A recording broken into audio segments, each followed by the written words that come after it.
கர்த்தருக்கு ஸ்தோத்திரம். என் பெரிய பையன் பேர் கெவினு. அவன் காலேஜில் ஹாஸ்டலில் நின்று ஸ்டே பண்ணி படிச்சுட்டு இருந்தான். சடனாக அவனுக்கு ஃபீவர் அடிக்கடி வர ஆரம்பிச்சிருக்குது. நான் கூட இல்லை. அவன் ஹாஸ்டலில் இருந்ததுனால அவன் ஹாஸ்பிட்டல் போகிறது, ஃபீவருக்குள்ளே டேப்லெட் எடுக்குது, அந்த மாதிரி பண்ணிகிட்டு இருந்திருக்கான். பட்டு அவனுக்கு என்ன விஷயம்னே தெரியலை. சடனாக அந்த பொங்கல் லீவ் வந்தப்போ அவனோட அத்தை வீட்டுக்கு போனான் பெங்களூரில். அங்கே போனால் பயங்கர ஃபீவரு. என்னான்னு போய் ப்ளட் செக் பண்ணால் ஜாண்டிஸ் ஆகிருக்குது. ப்ளட் டெஸ்ட்டில் 500% ப்ளட்டில் மிக்ஸ் ஆகிருக்குது. என்ன பண்ணுறதுனே தெரியல. ஒரு ஆப்ரேஷன் பண்ணியே பண்ணணும் அப்படின்ட்டாரு டாக்டரு. அப்போ தான் நாங்கள் ஏசு நம்மளோட சபைக்கு போனோம். அங்கே போய் ப்ரேயர் பண்ண சொன்னோம்.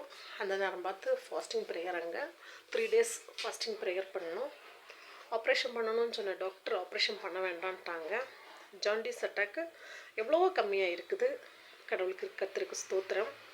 ஆமாங்க, நம்ம பாவத்தை மன்னிக்கிறதுக்கும், நம்மளை சுகம் தந்து நம்மளை ஆசீர்வதிக்கவும், நம்மளை கீழே இருந்து ஒசர தூக்கி வைக்கிறதுக்கும் நம்ம ஜீசஸால் மட்டும்தாங்க முடியும்.